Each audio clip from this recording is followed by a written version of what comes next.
Geography से भी 5-7 question आ जाएगा, पॉलिटी से आएगा, इकोनॉमिक्स और मिसलेनियस से आएगा। तो आज को करना है हम लोगों को क्या पॉलिटी, लेकिन पॉलिटी पढ़ने से पहले हम लोग थोड़ा सा क्या पढ़े कि हिस्ट्री, हम लोग को आखिर कॉन्स्टिट्यूशन बनाने का जरूरत पड़ा उसके पीछे क्या है। पहले हम लोगों के यहाँ क्या हम लोगों का व्यवस्था पहले से बना हुआ था।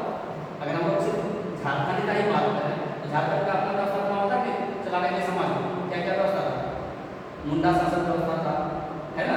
जितनी भी हम लोग की जनजातियाँ उनकी अपने अपने शासन व्यवस्था थी, हम लोगों का शासन अच्छे से चल रहा था। लेकिन बीच में ये यूरोपीय लोग जब आए ये अपने तरह चलाने का कोशिश की, तो अपने तरह चलाने का कोशिश की, जो कानून बनाएंगे तो चलेगा। तो सबसे पहले हम लोग ये बताया कि भारत में यूरोपीय उपद्रव का आगमन किस क्रम में हुआ। तो सबसे पहले कौन आया था, किस क्रम में हुआ था, सबसे पहले कौन आया, पोर्चुगल, हिंदी में क्या बोलते हैं उसको, पुर्तगाल। उसके बाद डच, हॉलैंड के लोगों को बोलते हैं। उसके बाद डेनिश, उसके बाद इंग्लैंड के लोग अंग्रेज, उसके बाद फ्रांसीसी, और उसके बाद स्वीडिश, स्विट्जरलैंड के लोगों को क्या बोलते हैं, स्वीडिश। ठीक है, तो ये जब आए तो इसके बारे में बात करें। अब इन अंग्रेज लोग हमारे यहाँ कैसे आए, उसके पीछे कहानी क्या था कि 1599 में लंदन में एक कंपनी बना, उसका नाम क्या दिया गया, ईस्ट इंडिया कंपनी। ये लोग 1605 ईस्वी में इधर आया। ठीक है, कब आया, 1605। 1611 में पहला फैक्ट्री स्थापित किया कहाँ, मछलीपट्टनम में। पहला फैक्ट्री अंग्रेज कहाँ स्थापित किया, कब, 1611 में। अब फैक्ट्री स्थापित करने के बाद जब व्यापार शुरू कर दिया तो यहाँ जो छोटे मोटे राज्य थे वो आपस में लड़ाई कर रहे थे।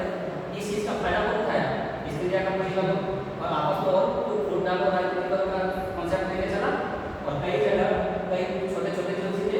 लेकिन फाइनली जो 1757 का प्लासी का युद्ध, कौन सा प्लासी कहाँ है, वेस्ट बंगाल में, नामिया जिला है, कहाँ है प्लासी, वेस्ट बंगाल में। यहाँ पर सिराजुद्दौला का सेना भरा था, पता है इसमें बहुत बड़ा कहानी होता है। तो प्लासी का जो युद्ध हुआ ये जीत गया कौन, अंग्रेज। हिस्ट्री में पढ़ेंगे इसको डिटेल से। और उसके बाद 1764 में कौन सा युद्ध हुआ, बक्सर। ये दोनों युद्ध जीतने के बाद बक्सर के युद्ध से हो गया कि भारत में शासन किसका चलने वाला है, इसका, अंग्रेज का। किसको हरा दिया, बंगाल के नवाब को हराया, मुगल बादशाह को हरा दिया। ठीक है, इन लोगों को हराने के बाद वास्तविक सत्ता स्थापित कर दिया कौन, अंग्रेज। अब जब ईस्ट इंडिया कंपनी यहाँ से सत्ता चलने लगा तो 5-6 साल में हमारा तो हमारा कोई भेद नहीं है, तो अपने मन से जैसे लगता है ऐसे सत्ता चलाना है, तो सत्ता चलने लगा। लेकिन जब ब्रिटिश का जो शासन का हेड है, सम्राट है, और जो महारानी थी, ठीक है, उन लोगों को जब ये बात पता चला कि ईस्ट इंडिया कंपनी बहुत भ्रष्टाचार हो गया और ये लोग अच्छे से शासन नहीं चला रहे, शासन हो गया, और उसने वहाँ से नियम बनाना शुरू किया। सबसे पहले नियम कौन सा बनाया, 1771 का रेगुलेटरी एक्ट। कौन सा नियम बनाया, 1771 का रेगुलेटरी एक्ट। इसके द्वारा ईस्ट इंडिया कंपनी में जो व्यापक भ्रष्टाचार था, जो शासन था, उसको कंट्रोल करने का कोशिश किया गया। ठीक है, और इसी एक्ट में बोला कि एक सर्वोच्च न्यायालय बना दिया, कहाँ, कलकत्ता में। तो 1773 के रेगुलेटरी एक्ट के तहत सर्वोच्च न्यायालय बनाया गया कहाँ, कलकत्ता में। जब न्यायालय बना तो उसमें मुख्य न्यायाधीश और कितने न्यायाधीश, 3। एक मुख्य न्यायाधीश था, कितने न्यायाधीश थे, 3। मुख्य न्यायाधीश का क्या नाम था, सर एलिजा एम्बे। मुख्य न्यायाधीश का क्या नाम था, सर एलिजा एम्बे।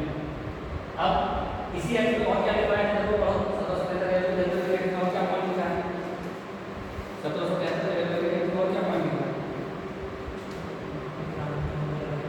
हाँ, जो हम लोगों का 3 काम था।